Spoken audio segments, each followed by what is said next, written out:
ناظرین، آج اسمبلی میں عجیب منظر دیکھنے کو ملا۔ جب مولانا فضل الرحمان کو ایاز صادق نے عمران خان کی حمایت کرنے سے روکا تو مولانا خود کے غصے پر کنٹرول نہ رکھ سکے اور اسپیکر کی وہ حالت کی کہ ایوان میں سناٹا چھا گیا۔ آئیے پہلے ویڈیو دیکھیں، پھر اس پر تفصیل سے بات کرتے ہیں۔ جتھوں کو ختم کریں اور عدالت کو طاقتور بنائیں تاکہ اس پر اعتماد ہو۔ باتیں سچ ہوتی ہیں، کوئی کہتا نہیں ہے۔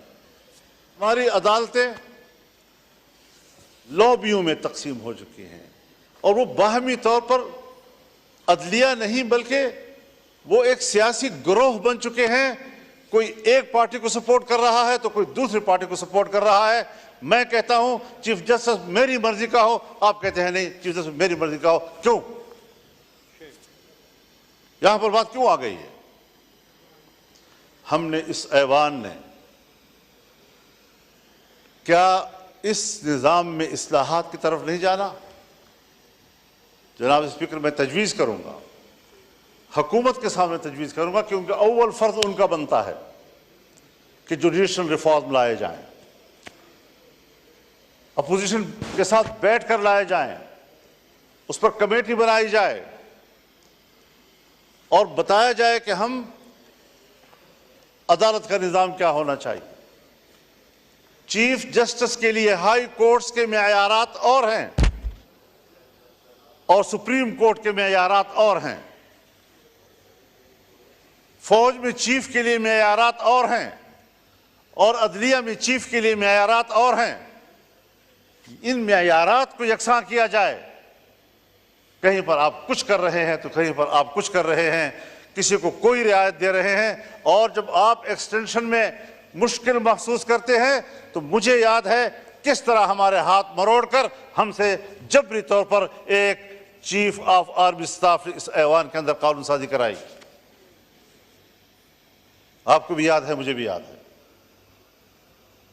کتنا ہم نے اس جمہوریت کو کمزور کر دیا ہے۔ اور پھر جو ایوان اس پر یہ چھاپ لگ جائے کہ یہ عوام کی نمائندہ کم اور اسٹیبلشمنٹ کی نمائندہ زیادہ، پھر آپ کو بحیثیت ایوان کے اسٹیبلشمنٹ کی نوکری کرنی پڑے گی۔ عوام کی خدمت آپ نہیں کر سکتے۔ آج 60,000 سے زیادہ مقدمات سپریم کورٹ میں پینڈنگ پڑے ہیں۔ ان لوگوں کا کیا قصور ہے جن کے مقدمات نسل در نسل چلتے رہتے ہیں؟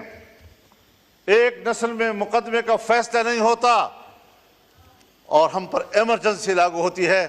ہم نے آج ایک قانون پاس کرنا ہے، کل دوسرا قانون پاس کرنا ہے، سیاستدانوں کو یہ کرنا ہے، سیاستدانوں کو وہ کرنا ہے۔ اس چیز میں ہم لگے ہوئے ہیں۔